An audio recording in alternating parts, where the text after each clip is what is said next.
الرحيم الحمد لله رب العالمين وصلى الله على سيدنا محمد النبي الأمين وعلى آله وصحبه والتابعين وبعد أيها الملأ الكريم السلام عليكم ورحمة الله وبركاته.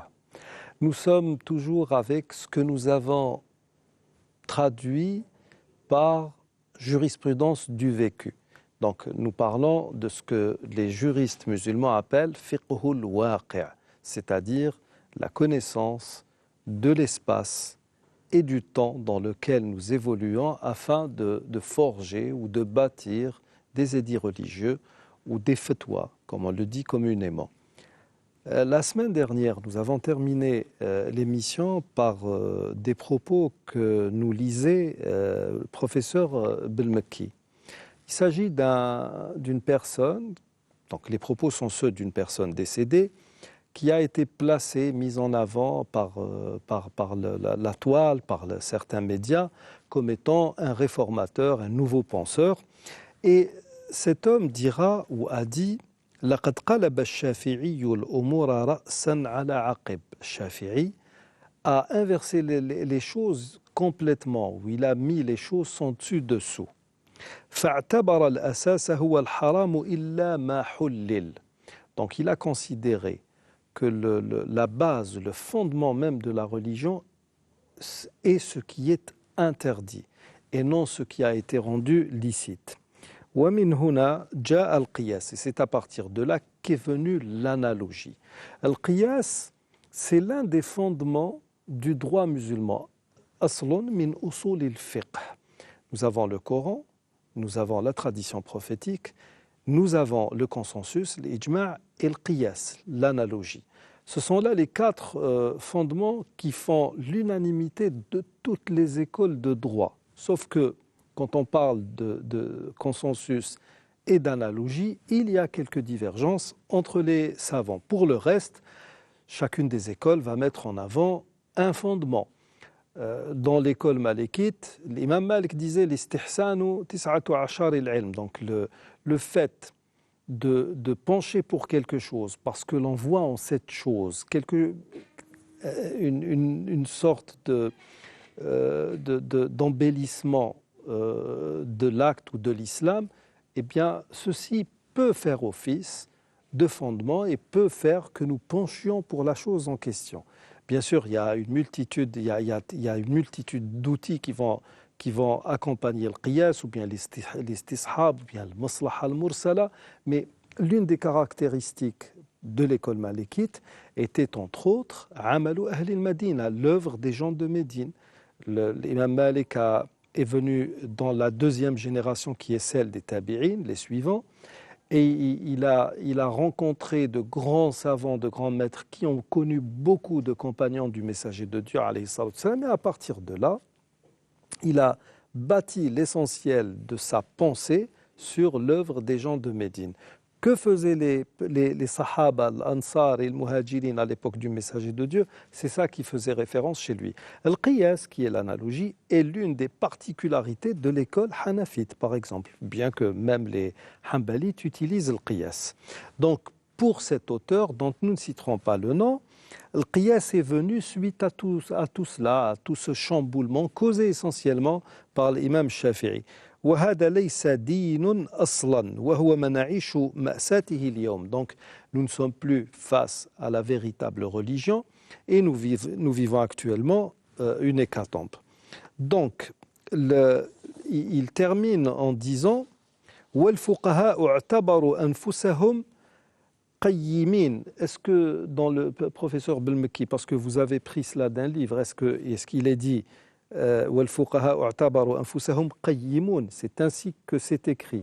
Oui. Il n'a pas dit qayimin. Non, donc qayimun, c'est une faute grammaticale, syntaxique. Et le problème est que cet auteur se présentait aux gens comme étant un virtuose de la langue arabe. Donc والفقهاء اعتبروا أنفسهم قيمين بدل قيمون لتعليمنا كيف نمارس الحلال. Donc les juristes musulmans se sont érigés en dépositaires de la tradition, temple, oui, les gardiens du temple, pour nous apprendre comment pratiquer ce qui est licite.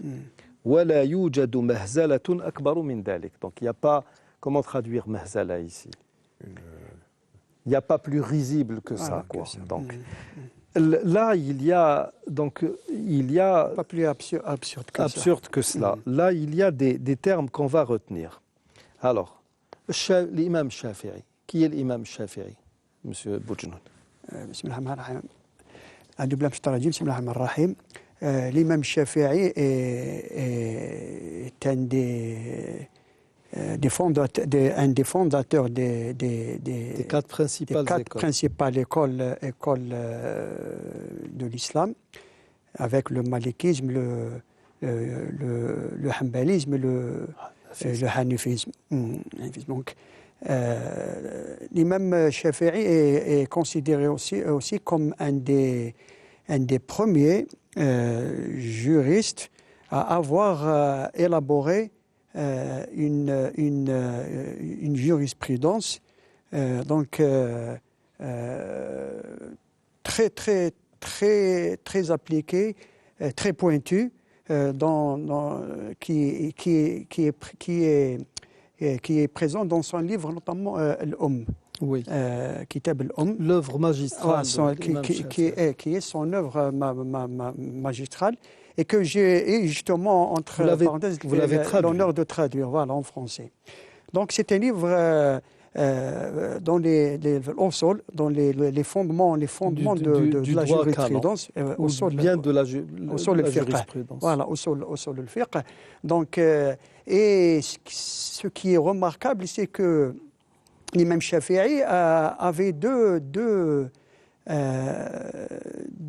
comment dirais-je, il a deux phases, deux écoles, exactement, dans sa vie. Le qadim ou le jadid. Le qadim, c'est quand il habitait, quand il est allé en Irak. Voilà, en Irak. Et le jadid, quand il est parti en Égypte. Voilà, en Égypte.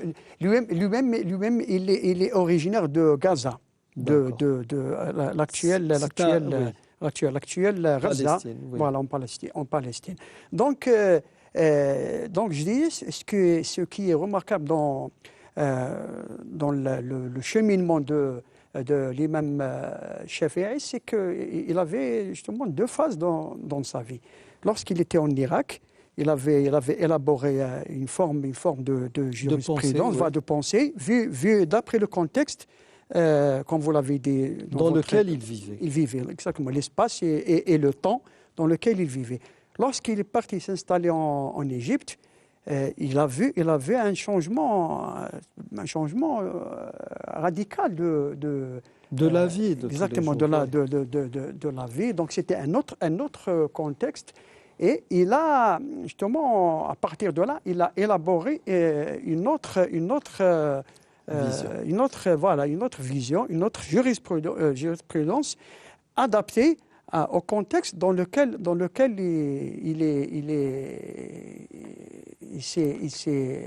qu'il a trouvé en Égypte. Voilà, dans lequel il s'est établi, qu'il avait trouvé en Égypte.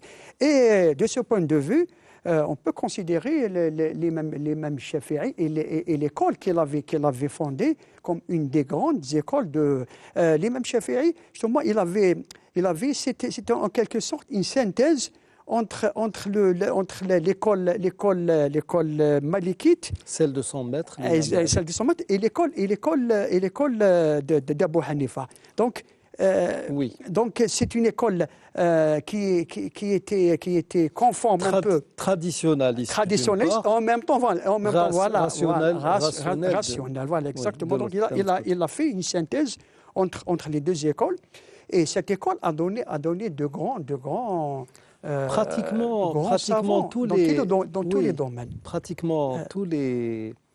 يبعث الله على كل 100 عام. Il y a un hadith qui dit que chaque 100 ans, Dieu envoie un grand mujtahid, et la majorité des Shafi'i. Exactement. Ça a donné Abu Hamid al-Ghazali, ça a donné beaucoup de grands savants. L'école malikite, Suyuti qui était, entre autres. Mais alors là, il y a quand cette عز الدين بن عبد السلام aussi. Izz al-Din ibn Abd al-Salam. Donc le problème avec les propos de ce penseur, du moins c'est ainsi qu'on le faisait passer, qui était, soit dit en passant, un ingénieur, tout simplement. Alors il parle de l'imam Shafi'i, lui qui était je ne sais pas, on le faisait passer comme un super érudit de la langue arabe. Alors l'imam Shafi'i, notons-le, quand vous avez traduit une bonne partie, beaucoup d'exégèses, et vous savez que les exégètes, par moment, pour démontrer le sens d'un terme, utilisent de la poésie de l'ère anté-islamique, pré-islamique. Oui. Mu'allaqat, etc. C'était l'arabe pur, dans le style le plus parfait, le plus éloquent. Et avec les poètes arabes, on démontrait que tel terme voulait dire telle chose, ou bien pour aller à l'étymologie d'un terme, on utilisait des vers, de la poésie. Eh bien, tout le monde était d'accord sur le fait que la seule personnalité qu'on pouvait utiliser, dont les poèmes étaient utilisés comme argument en termes d'exégèse, c'était l'imam Shafi'i. Donc l'imam Shafi'i parlait l'arabe mieux que cet homme, dont nous ne citerons pas le nom. Et là, donc, quand il dit « qalab al-umur ra'san ala aqib », et quand il dit par la suite que voilà, cet esprit arabe n'arrive pas à produire, n'arrive pas à s'adapter à son époque, l'imam Shafi'i, vous avez le madhab al-qadim qui était l'Irak, le madhab al-jadid qui était celui d'Égypte. Et pourquoi est-ce qu'il a fait cela? Parce qu'il donnait des fatwas, il a forgé des avis et une pensée quand il était en Irak, parce qu'il était dans un milieu. Quand il est allé en Égypte, donc tout a changé du tout au tout, et à partir de là, il ne donnait pas aux gens les mêmes fatwas, tout simplement. Donc, sommes-nous face à un esprit sclérosé, professeur Belmouski, ou sommes-nous face vraiment à quelqu'un qui réfléchit?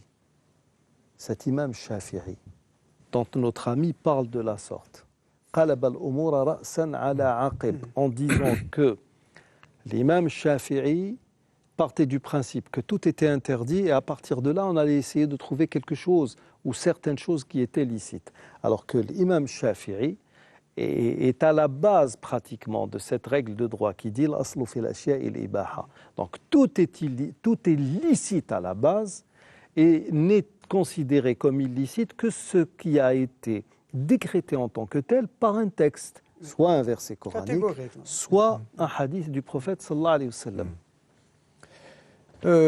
L'imam Shafi'i radhiyallahu anhu, on peut le juger à travers son œuvre, comme vient de le faire Oustaz Boujnoun,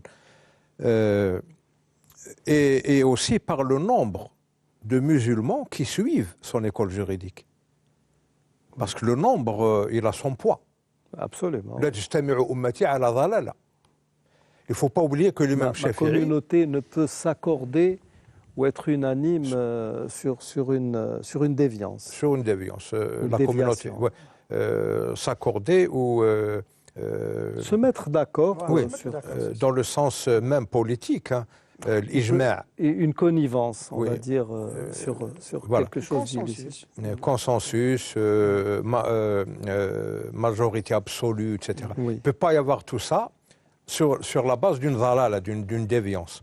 Alors, les pays musulmans les plus peuplés au monde, l'Indonésie, la Malaisie. C'est des Shafi'i. C'est les mêmes Shafi'i. C'est le madhab Shafi'i. Oui. Enfin, j'aime pas le mot madhab, mais c'est l'école juridique. Non, le terme en lui-même, attention, parce que peut-être que beaucoup ne veulent plus l'utiliser parce qu'il a été traduit en langue française par rite.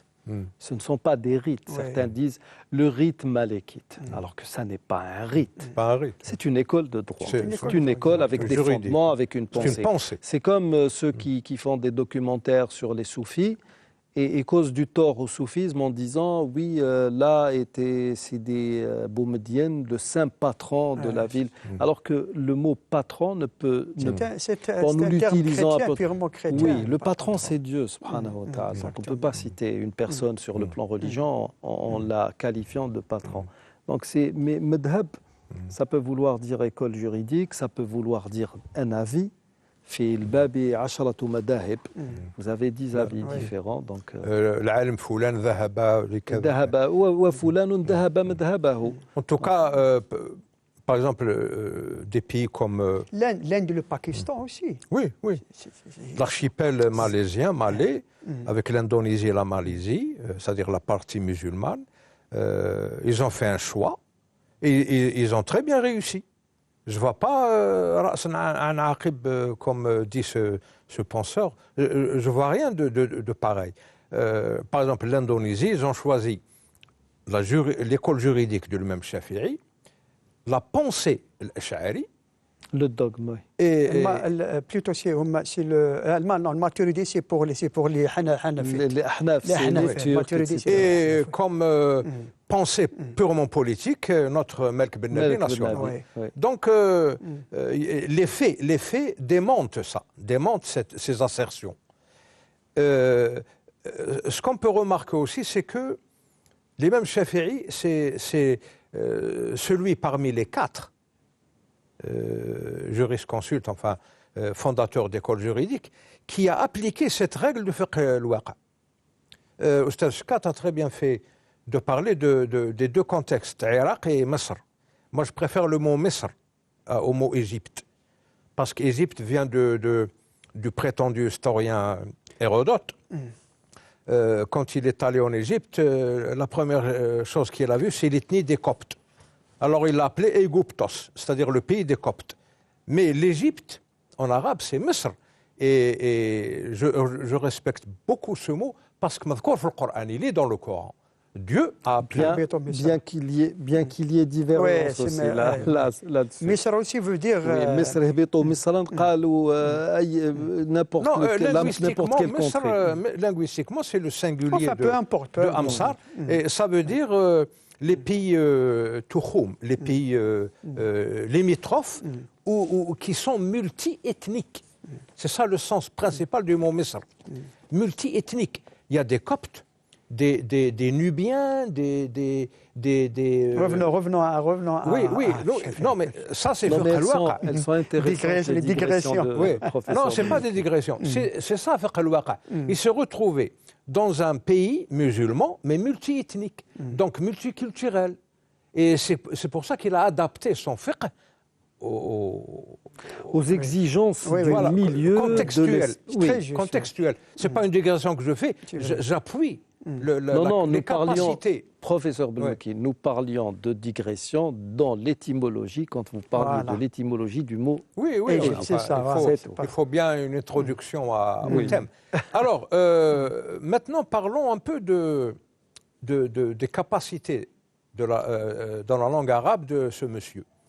On remarque dans ses travaux, enfin dans ses pensées entre guillemets, qu'il joue beaucoup sur la langue justement, les termes, le sens des termes. Par exemple, il fait une différence entre ab et walid, entre et walida. Pourquoi? C'est pour détruire plus tard structurellement qadiyat al-mirath, al-irth.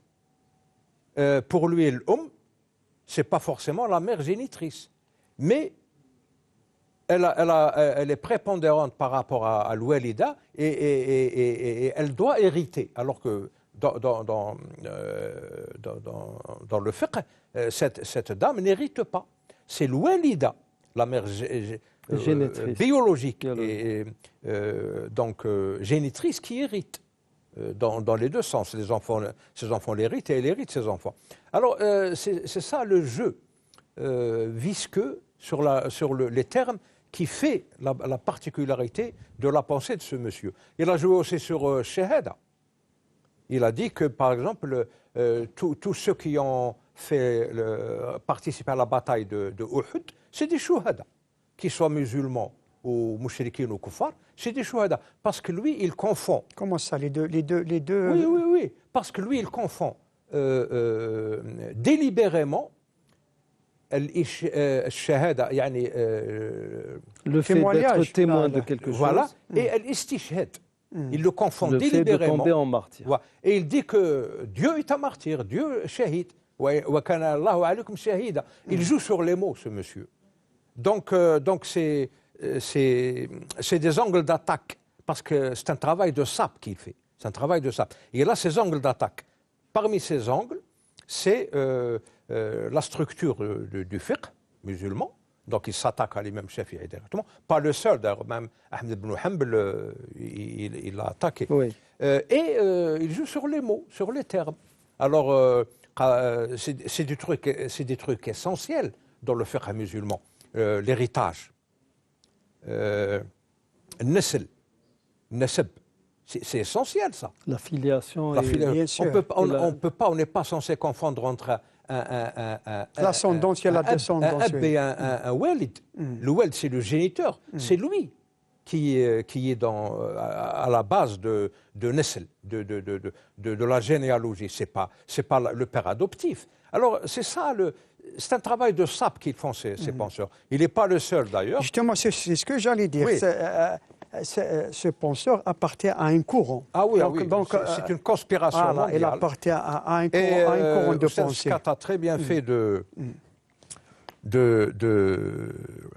il a cité un point important dans la personnalité de ce penseur. Il nous a rappelé que c'était un ingénieur en génie civil. Ce n'était pas un faqih. Ni un linguiste. Hein. Oui, ni un linguiste. Ce n'est ni un linguiste, ni un faqih, mais il se permet de faire des analyses, de faire des juridictions, etc. Et ça, c'est une preuve de la conspiration. Conspiration, c'est en anglais. Par exemple, on ne permettra jamais à un théologien ou un faqih de faire de l'ingénierie en génie civil. On ne lui permettra jamais de parler dans ce domaine. Mais on permet à un ingénieur de génie civil de parler dans le domaine du droit canon. Du droit canon. C'est clair et c'est net, c'est évident. En tous les cas, ce courant, si vous permettez, ce courant, comme vous l'avez dit, il est ancien, il ne date pas de cette personne dont on parle. Ah oui. C'est un courant qui a une certaine... Justement, les sociétés secrètes, ceux qui ont su travailler justement contre l'islam, ceux qui ont réfléchi à un moment donné. Mais ça fait longtemps, les Ikhwan Safa par exemple, comme le Batayni, c'est des groupes, c'est des courants qui ont voulu, comme vous l'avez dit, saper l'islam de l'intérieur. Quoique Ikhwan Safa, ils n'ont pas réussi. Il y a beaucoup de bonnes choses à apprendre. C'est vrai. Par rapport à... Oui, c'est vrai. Non, mais d'ailleurs, jusqu'à maintenant, on ne sait pas qui était derrière Ikhwan Safa. Bon, on ne sait pas. Vous savez, il faut être... secrète au vrai sens du terme. Oui, mais attendez, il faut être juste et il faut être réaliste dans la mesure où, qu'on le veuille ou non, il est impératif de nos jours de faire un travail de révision du fiqh. Il y a énormément de choses, franchement, qui ne passent pas, qui ne sont pas du tout acceptables. Vous pourriez lire des livres, vous passez par des passages, mais c'est incroyable. C'est-à-dire que... Ça, c'est vrai. On va vous dire... Et on peut imputer, par exemple, certaines choses au Ahnaf ou bien à l'imam Abu Hanifa ou bien Shafi'i, parce que des Shafi'ites ou des Hanafi ont fait cela, mais les grands imams n'ont jamais... Par exemple, je ne sais pas, un homme qui part, qui s'absente, qui disparaît de la circulation, qui s'absente pendant 4 ans. Sa femme est automatiquement considérée comme veuve. À l'époque, on le considérait comme mort. Bon, la durée n'est pas... Il y a divergence sur la durée. Chacun va donner ses arguments. Et puis, certains fuqaha, par exemple, vous diront, si la femme se remarie, elle a des enfants avec le second mari, 10 ans plus tard, il y a le premier mari qui revient. Et nous avons dans certains livres des gens qui vous diront, oui, alors à partir de là, qu'est-ce qui va se passer ? On va automatiquement annuler le second mariage, et ce qu'elle a eu comme progéniture avec le premier va être affilié avec le second va être affilié au premier. Non mais attendez, il y a plus que du non-sens là-dedans. Abu Hamid al-Ghazali le disait, Ibn Rushd aussi. Et il y a eu Ibn Rushd, rahmatullahi alayh, alors Ibn Rushd, oui, le-Hafid. Il y a Sahib al-Bayan al-Tahsil qui est le Jad. Il y a le Hafid, c'est lui Averroès dont tout le monde parle. qui calomnient l'imam Shafi'i oublient que c'est lui qu'il était à la base de ce courant de pensée qui a produit des gens comme Ibn Rushd, qu'on appelle Averroès, Ibn Rushd. Donc, il est difficile d'imaginer que l'imam Shafi'i était un esprit... qui était un juriste malikite, grand qadi. Qadi al-Qudat. Qadi al-Qudat, c'est ça. Mais il n'en demeure pas moins que, tout comme ça s'est produit à l'époque même des Sahaba, Ibn Abbas radiyallahu anhuma disait, si je me donnais la liberté de dire tout ce que je pensais, vous me décapiteriez. C'est pas Ibn Abbas, c'est Abu Huraira. Il y a Abu Huraira qui a dit ça, mais Ibn Abbas aussi l'a dit. Le prophète m'a enseigné 2 sciences. La première, je voulais divulguer. Oui. Et si je vous divulgue la deuxième, vous allez me décapiter et dire que vous avez tué un mécréant. Il est là le problème. Donc, Ikhwan Safa, honnêtement, quand je lis Ikhwan Safa, je trouve énormément de choses qui m'inspirent. Et là, il y a un espace quand même. Et ça, ceci, nous l'avons appris des grands fuqaha, des grands juristes. Nous ne l'avons pas appris chez d'autres personnes. Le problème à l'heure actuelle, c'est que vous avez des gens qui, au nom de la liberté d'expression, veulent faire revenir l'école des Mu'tazila, qui elle-même a produit pas mal de bonnes choses. Mais elle a une part mais il n'en demeure pas moins que l'école Mu'tazili a été à la base de la première inquisition en islam. Il n'y a pas eu des gens qui se sont opposés à la liberté d'expression et à la liberté de penser comme le Mu'tazila. C'est vrai.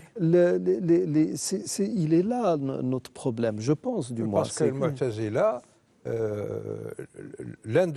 parce qu'ils ont le fiqh al-Mu'tazili se fonde sur 5 piliers. L'un de ces piliers, c'est l'amr bil ma'rouf wa nahy al-munkar. Mais quand vous analysez cette partie de leur pensée, l'amr bil ma'rouf, c'est ce qu'ils disent eux, ou le munkar, c'est ce que nous disons nous. C'est ce que disent les autres. Tout est mais il ne faut pas oublier que يخرج الحي من الميت ويخرج الميت من الحي. Il ne faut pas oublier que la meilleure interprétation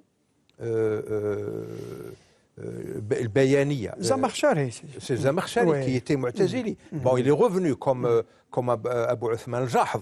Ils étaient Mu'tazili, mais ils sont revenus à ce qui a été baptisé par la suite sunnisme. Voilà. En raison de toutes ces pensées. Il n'en demeure pas moins que la meilleure interprétation exégèse du Coran, le bayaniya, c'est celle de Zamakhshari. Oui, c'est vrai. Justement, pour ajouter de l'eau à votre moule, vous avez parlé d'une nécessaire... il faut revoir. Tout à fait d'accord avec vous. C'est vrai qu'il y a dans la jurisprudence musulmane des choses qui ne cadrent pas, il faut le dire, qui ne cadrent pas avec... mais heureusement que le fiqh a été élaboré par des humains, par des mots. Et qu'est-ce qui empêche aujourd'hui les juristes musulmans de faire une révision de ce fiqh à la lumière des données actuelles et du contexte. Exactement, dans l'économie. Oui, justement, parce qu'il y a les modernistes. Pourquoi il n'y a pas aujourd'hui quelqu'un comme l'imam Shafi'i, par exemple? Oui, qui appelle justement. Il y a des gens... Mohamed Abou Zahra a essayé justement de faire cette tâche Tal Ben Ashur. Oui. Tal Ben Ashur. Là encore, ce sont des humains et ça restera des choix faits par des humains. Il ne faut pas maintenant tomber dans les travers souhaités par les modernistes, parce qu'il y a toute une loge qui est en train de faire ce travail de sape dont parlait professeur Benmekki tout à l'heure, et qui veut justement travestir cette religion. Le problème est là actuellement. Comme vous l'avez dit justement tout à l'heure, avant qu'on entre en studio, c'est créer une foi sans loi. Voilà, c'est ça, une foi sans loi. Je vais vous raconter, s'il vous plaît, une anecdote une histoire vraie hein, qui m'a été racontée justement par des jeunes musulmans qui ont une association à Lyon, que vous connaissez certainement. Ils ont une association à Lyon, des jeunes musulmans de plusieurs nationalités. Ils m'ont dit un jour, c'était des années 90, ils ont invité justement un penseur comme celui dont on parle. Ils l'ont invité pour leur faire une conférence. Justement, la personne, ce penseur, était à l'époque un peu célèbre, était reconnu quand même. Donc, ils m'ont dit, il nous a fait une conférence. Ils m'ont dit, à la fin, on l'avait invité à prendre un repas dans un restaurant chic quand même à Lyon. Ils m'ont dit, bon, il a mangé, on a discuté. À la fin, qu'est-ce qu'il a fait? Il a commandé un verre de vin. Un verre de vin. Alors, ils m'ont dit, pour nous, cette personne était quelque chose on voyait en elle un réformateur, qu'on l'avait dit, un de ceux dont parle le hadith, parce que c'était des jeunes, ils voyaient en lui une icône. Voilà, donc ils m'ont dit, sans aucune considération pour nous, il a commandé un verre de vin. Voilà, donc ils m'ont dit, donc voilà ce que l'islam, que cette personne... C'est justement, là aussi, il y a un autre problème. Alors, je le dis pour subir un peu. Il y a des gens qui envoient des emails sur les différents comptes que j'ai pour certaines émissions. Et beaucoup nous disent, oui, vous voulez faire passer votre pensée, vous voulez l'imposer. Mais non, nous sommes des êtres humains. Ce que nous disons, nous ne le disons que parce que nous pensons que c'est ce qui est le plus proche de ce qui serait, je dis bien au conditionnel, serait souhaité par Dieu, pas plus ni moins. Si ce que je dis, si je ne pensais pas que ce que je suis en train de dire était beau, bon et bien, je ne le dirais pas, tout simplement. Si mon avis, je ne suis pas convaincu de son bien fondé, je ne le dirai pas. Je reste un être humain. Mais le problème avec ces gens qui veulent justement maintenant, depuis tout à l'heure nous disons ce penseur, finalement il y a tout un groupe de personnes qui ont investi la scène, et qui parlent, qui ont le même langage. Et du jour au lendemain, vous les voyez dans des chaînes satellitaires, ils ont des moyens, ils font le buzz.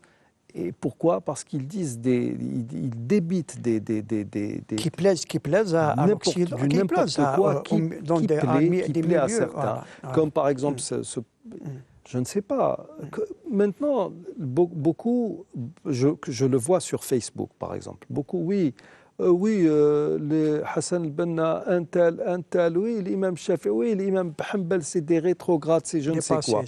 Et puis, allez dire à ces gens-là, qui sont des bien-pensants, oui, je pense que sur ce point, Arkoun est passé à côté de la plaque. Comment, moi, on m'envoie des... Comment osez-vous dire ça? Oui, mais attendez, je ne parle pas de Dieu, je parle d'un être humain comme moi. Ces idées, elles sont plus que démontables, je suis désolé. Et on est dans le même contexte, justement. Oui, le vin, non, finalement, non, le Coran n'a pas interdit le vin. Comme ce pseudo, il y a un ignare qu'on fait passer pour chercheur en soufisme. Ça veut dire quoi, chercheur en soufisme? Et islamologue, en plus. Et ça veut tout dire. Et ça ne veut rien dire. Alors le type, il est là, il vous dit... Oui, de toute manière, on ne peut pas prendre, je ne sais pas, comme argument tel ou tel autre verset, parce que chaque verset a 2000 exégèses différentes. Non mais soyons sérieux. Dans un colloque, enfin dans une réunion, une journée d'études, j'ai dit à cette personne, donnez-nous un seul exemple, un seul verset, avec 5 exégèses différentes. Il y a, attention, il y a l'aqwal al-mukhtalifa et il y a l'awjuh fi qawlin wahid. Il faut bien saisir la nuance entre ces deux termes. Le type, il vous dit, oui, on a une multitude. Donnez-moi un exemple. Ça fait 10 ans que j'attends cet exemple. Je ne l'ai pas eu. Donc, il y a un travail à faire, mais ce travail à faire, est-ce qu'on peut par exemple, créer une assemblée collégiale et on lui donnerait ce travail. je suis désolé, pour ma part, si vous le donnez aux adeptes de certains courants rigoristes qui nous viennent des pays du Golfe, je n'accepte pas, parce que ça n'a absolument rien à voir avec l'islam. D'un autre côté, si vous le donnez à ces nouveaux pseudo-penseurs, islamologues et je ne sais quoi, qui disent n'importe quoi, là aussi, ça n'est plus acceptable. Oui. Nous avons des gens qui sont très très sérieux, qui étudient les hadiths à la lumière de la science. Mais attendez, soyez sérieux. Nous parlons de spiritualité et vous parlez de science exacte. Et la foi, elle est transcendante. Vous ne pouvez pas l'analyser, vous ne pouvez pas la quantifier, vous ne pouvez pas la mettre sous un microscope. Donc soyons... Il y a énormément de choses qui font défaut justement dans cette démarche. Ce qui est sûr, en tout cas avec les grands savants de l'islam, c'est qu'ils ont toujours été, on va dire, très très respectueux d'un certain nombre de principes et de paramètres, entre autres le respect ou bien la prise en considération du lieu, c'est-à-dire de l'espace et du temps. Abu Hanifa lui-même a dit, on lui disait, oui, mais attendez, vous dites des choses et Salaf, Sahaba disaient d'autres choses. Je suis désolé pour vous. Eux, ils ont vécu leur époque, moi je vis la mienne. Et puis si je remonte aux compagnons du prophète, j'ai cette sentence pratiquement, cette citation d'Omar ibn Khattab qui enseignait, qui commandait ou recommandait aux parents d'être plus compréhensifs de leur progéniture en disant fa'innahum, c'est-à-dire il faut les accompagner, ils ont été créés pour une époque qui n'est pas la vôtre. Donc, pour revenir, vous disiez tout à l'heure, ce jeu n'est pas nouveau. Même chez les Khawarij, il a été connu. Nu'aym ibn al-Azraq, Zaïm al-Azariqa, ou bien il disait... C'est une secte de Khawarij. Oui, quand il a rencontré Ibn Abbas, il citait des mots du Coran, il disait « Ceci n'est pas de l'arabe ». Ibn Abbas. Et Ibn Abbas donnait des exemples en partant justement de la poésie arabe de l'ère anté-islamique. D'ailleurs, je récite jusqu'à présent des vers que je n'ai jamais pu comprendre, tellement c'est puissant quand il disait les Arabes connaissent-ils ce terme? Et là, amis téléspectateurs, ce sont des vers que je me suis évertué à bien apprendre, à bien mémoriser. À chaque fois que je les cite, ça me donne une idée de ma faiblesse en termes de connaissance de la langue arabe. قال أما سمعت قول عمرو بن كلثوم قال إذا عض. Je sais que ça parle des chamelles qui sont, on va dire, récalcitrantes. إذا عض بها الثقاف اشمأزت وولته عشوزنة زبونة عشوزنة إذا انقلبت أرنت تشج قفا المثقف والجبينة. Je ne sais pas ce que ça veut dire. J'ai appris ce vers et j'ai tenté de le comprendre, mais pour vous donner une idée déjà de l'immensité de cette langue arabe et du fait qu'il y ait toujours eu des esprits malsains, malveillants, qui ont travaillé sur ça.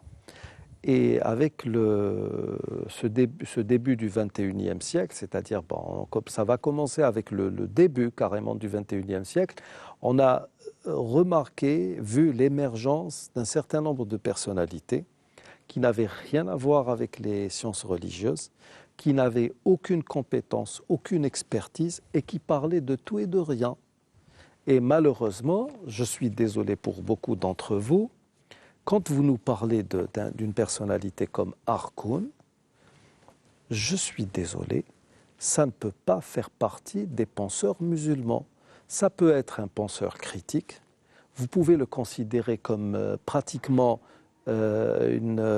c'est une version hybride de l'orientalisme, mais ça n'est pas un penseur musulman. Parce que dans tout ce qu'il dit, moi qui suis un petit musulman, je lis Harkoun, c'est la déconstruction de l'islam, tout simplement. Ça, nous aurons l'occasion d'en parler avec les nouveaux réformateurs. Maintenant, quand on parle des fuqaha aussi, Nous l'avons remarqué chez une personnalité algérienne qui passe son temps à médire des fuqaha. Oui, les fuqaha ont fait, les fuqaha ceci, les fuqaha cela. À la limite, si on me parlait des muhaddithin, c'est vrai que quand le hadith a pris le pas sur le fiqh, il y a eu beaucoup de déviations. Oui. Mais les fuqaha, est-ce qu'ils ont réellement pris l'islam en otage, l'ont modelé comme ils le voulaient et l'ont présenté aux gens comme eux le voulaient? Non, pas du tout. Pas du tout.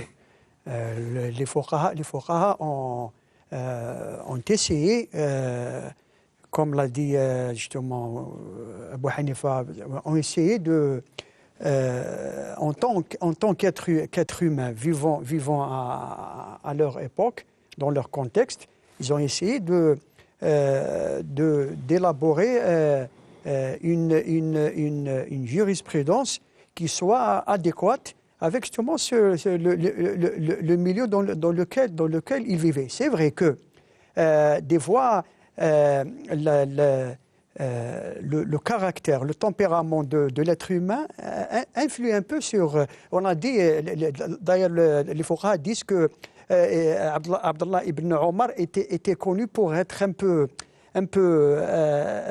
sévère, contrairement à Ibn Abbas qui était plus ou moins souple. Oui. Donc c'est vrai, mais de façon générale, au contraire, les fuqaha ont fait une œuvre extraordinaire.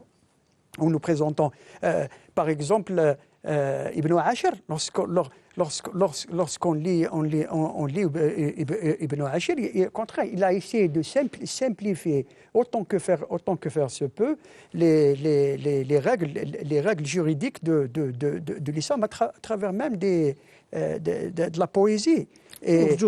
Donc, c'est vrai que c'est pas le Coran. Le fiqh est une œuvre humaine.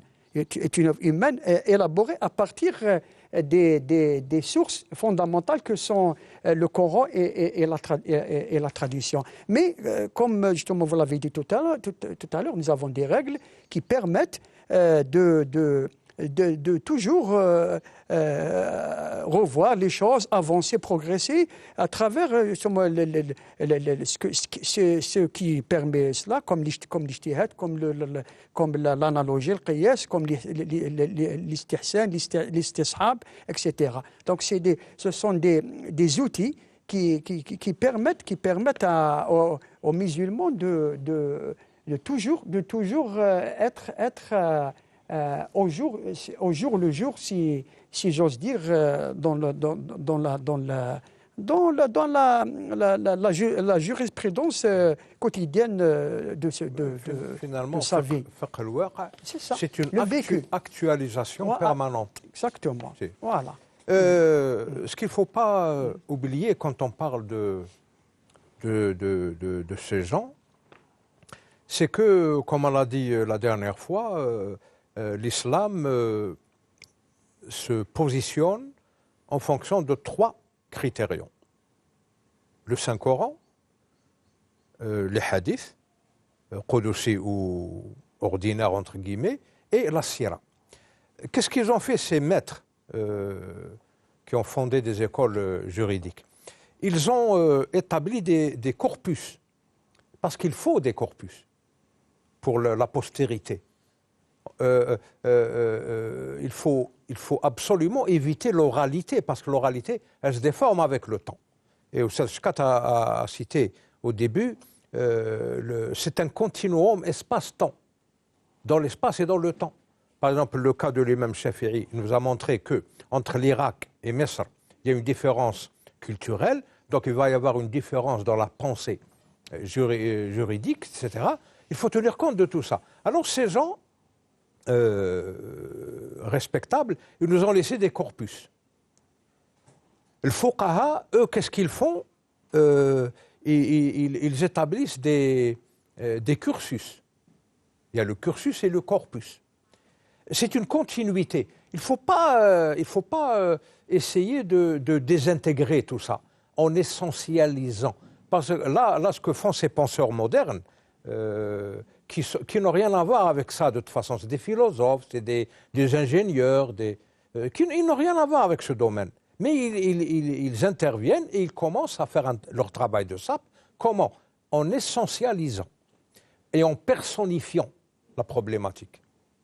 Par exemple, ce monsieur dont on parle, il a même fait une extrapolation, il parle des Arabes. Bon, je vous le cite parce que Scott vient de parler des Arabes. En tant que détenteur de cette langue, qui, ne l'oublions pas, aujourd'hui se compose de 12 400 000 termes. Pour vous donner une idée, la langue française qu'on est en train de parler, c'est 150 000 mots. À la base, non, c'est 126 000, même pas. Bah, arrondissons pour très riche la langue. Pour la personne. 150 000 mots, l'anglais c'est le double, 300 000 mots, mais l'arabe c'est 12 400 000 mots. Comment se permettre de dire à Ibn al-Abbas, ce mot n'est pas arabe dans le Coran, ce mot n'est pas arabe. Ça c'est de la déconstruction, avant terme. C'est de la déconstruction. Quand vous dites tel mot n'est pas arabe... Non mais attendez, justement, quand j'analyse, parce que personnellement, j'ai appris à étudier le fiqh en prenant en considération l'histoire, parce que les anecdotes ou bien les faits ont une histoire, ils ont une genèse, et à partir de là, on étudie le tout. On ne va pas étudier juste ce qu'a dit le maître. Oui, ceci passe, ceci ne passe pas. Pourquoi ça ne passe pas? Est-ce qu'il y a une raison? Est-ce qu'il y a le verset qui est cité? Est-ce qu'il a des causes de révélation? En tout cas, est-ce que le degré faites ceci et ne faites pas cela, entre le fait d'agir et de ne pas agir, il y a aussi des paliers. Il y a des choses considérées comme étant haram, donc qui ne passent pas du tout, qui sont péchés, qui sont illicites. Il y en a d'autres qui sont dans ce que nous appelons le makruh, donc ce qui est abhorré. Même quand Dieu dit faites ceci, il y a l'impératif qui implique une obligation religieuse. Il y a un impératif qui n'est autre qu'une autorisation. Il y a l'indication, il y a l'orientation, il y a énormément de choses. Donc justement, moi, quand j'entends des gens parler, et puis c'est des écrivains, je ne sais pas moi, vous avez quelqu'un qui écrivait des romans à l'eau de rose, qui du jour au lendemain devient un réformateur, qui enchaîne les articles sur des journaux qui sont très très tendancieux, des caisses de résonance des médias occidentaux, et voilà, il vous parle d'islam, l'islam des Lumières, qui sont les Lumières, on ne le sait toujours pas, et puis vous parlez d'Ibn Rushd alors que vous êtes les plus éloignés de la pensée d'Ibn Rushd, et quand nous avons cité en début d'émission l'imam Shafi'i avec le madhab al-qadim, ou bien qala fi al-qadim wa qala fi al-jadid, n'oublions pas que l'école malikite elle-même, elle a pratiquement 16 sous-écoles. Oui. Il y a celle d'Irak, il y a celle d'Égypte, il y a celle du Maghreb, il y a celle le Maghreb, c'est l'Occident musulman. Il y a l'Afrique, qu'on dit, enfin l'Afrique noire, parce qu'on va faire la différence entre les gens du Nord et les gens du Sud, de ce même continent. Vous avez l'islam d'Andalousie qui est très très différent de celui de la rive sud, de la Méditerranée. Ma jara bihi al-amal. Ce qui fait usage va prendre une certaine... c'était en Andalousie. Et donc, il n'y a pas que l'école shafi'ite qui ait fait ce travail. L'imam Ahmed et la pensée de l'imam Ahmed, elle a été dévoyée par les Hanbalites après lui. Chez les Malikites qui ont une très très belle école, n'oublions pas que ce sont des Malikites qui ont pratiquement assassiné l'imam Shafi'i. Il a été tabassé par des Malikites. Et c'est des Malikites, Malikites qui ont brûlé les livres de l'imam al-Ghazali en Andalousie. Et l'autodafé d'Ibn Rushd a été... C'est par des Malikites. Donc, je veux dire par là que je suis obligé d'étudier l'histoire et le droit canon en même temps. Je suis obligé de reconnaître une erreur là où il y a erreur, mais de là à travestir la religion, à faire selon mes goûts, alors que je suis censé faire selon ce que Dieu veut, subhanahu wa ta'ala, là, franchement, je suis désolé, on ne parle plus d'islam. Quand il y a eu le coronavirus, remarquez que l'Ujna al-Ilmiya, la commission savante du ministère des Affaires religieuses et des Waqf, elle a fait un travail remarquable dans la mesure où c'est des gens et qui ont essayé de trouver les solutions les plus adéquates en sortant par moments de l'école malékite. Ce n'étaient pas des esprits figés. Alors, c'est un avis il y a un avis qui n'est pas du tout considéré dans l'école malékite. C'est l'avis le plus répandu, par exemple, c'est chez les Shafi'i. Et on vous dit, par exemple, وَهَذَا مَا ذَهَبَ إِلَيْهِ ابْنُ حَبِيبٍ مِنَ الْمَالِكِيَّةِ. Donc, il a choisi. Ce qui veut dire que même quand vous étudiez les grands manuels de droit canon, quelle que soit l'école, on va prendre, par exemple, chez les musulmans, chez les malékites, vous allez prendre quelqu'un comme le Sahib Risala, j'ai oublié son Abou Yazid al-Qayrawani. Vous prenez un livre, une référence chez les Hanbalites comme le Mourni d'Ibn Qudama al-Maqdisi.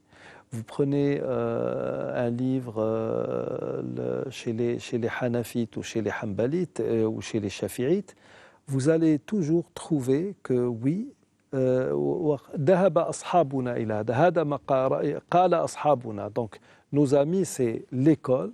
Puis on vous dit, mais un tel a dit cela. C'est-à-dire qu'un tel est sorti de l'école et a choisi un avis qui est celui des autres écoles. Ce qui veut dire que durant toute l'histoire des musulmans, à chaque époque, il y a eu des gens qui se sont affiliés à une école parce qu'on ne peut pas tout apprendre en même temps. On est obligé d'être dans une école, d'avoir déjà une base, un socle, et à partir de là, il y a beaucoup de grands savants qui ont finalement dit ce qu'ils pensaient être vrai, tout simplement. Il y a des savants qui ont atteint le degré de mujtahid, voilà, qui étaient au-dessus de toutes les écoles. Eux-mêmes étaient une école.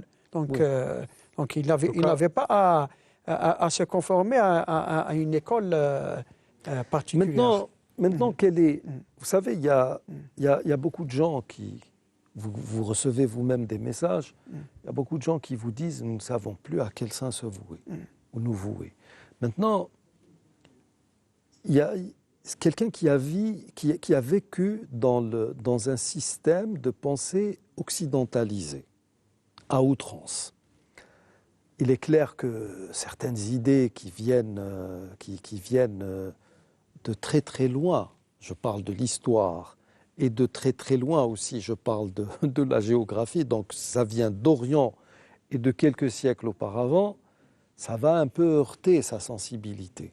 Je ne peux pas accepter cela. Moi, j'aimerais bien être à l'ère du temps, moi j'aimerais bien vivre comme vivent les superpuissances, les gens qui ont dépassé tout cela, alors que finalement, l'Occident n'a jamais rien dépassé. L'Occident, c'est l'Occident. Il est un peu plus sophistiqué, il est un peu plus beau, mais pas plus ni moins.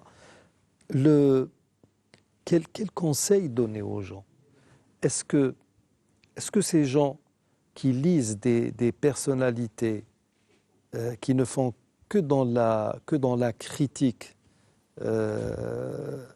et de manière abusive, est-ce qu'ils ont le droit, s'ils ont un degré ou une certaine connaissance qui leur permet de faire la distinction entre ce qui est vrai de ce qui est faux, est-ce qu'ils ont le droit de se limiter à ces penseurs ou à ces gens qu'on a érigés en penseurs, en dépositaires de la sagesse universelle?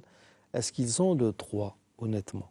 Est-ce que j'ai le droit de venir vous dire, oui, quand quelqu'un comme Harkoun parle, personne n'a le droit de s'opposer parce que c'est un grand penseur. Alors que j'ai des penseurs en islam, des contemporains, à côté desquels, je ne sais pas moi, Harkoun, c'est Ypsilon. Harkoun, oui, Harkoun déjà il n'a pas fait une formation comment dirais-je, théologique, voilà. Rien à voir avec le domaine. Exactement. Donc il a fait une formation en arabe, Donc je me souviens, Cheikh Bouhamran, il a toute une synthèse sur lui. Il a étudié, il m'a dit un jour, nous avons étudié ensemble la littérature arabe. Donc il n'a pas fait une formation théologique. Donc il a été foulé, il faut le dire, c'est l'histoire. Il a été influencé plusieurs par un seul. Cheikh Bouhamran m'a donné le nom d'un seul orientaliste. C'est pas Massignon, non. Non, pas Massignon, non. Un autre. Il m'a dit tout ce qu'il écrit, il le prend, c'est du copier-coller d'un seul orientaliste. Et Cheikh Bouhamran était docteur en philosophie. Exactement. Attention. Oui. Donc, oui, le seul conseil que je pourrais... C'est pas lui garder, non? J'ai oublié. En tout cas, un conseil à donner à nos téléspectateurs. Vous avez le droit de poser des questions. Vous avez le droit de ne pas tout accepter, de ne pas tout assimiler, de ne pas tout gober. Ça, c'est votre droit le plus absolu.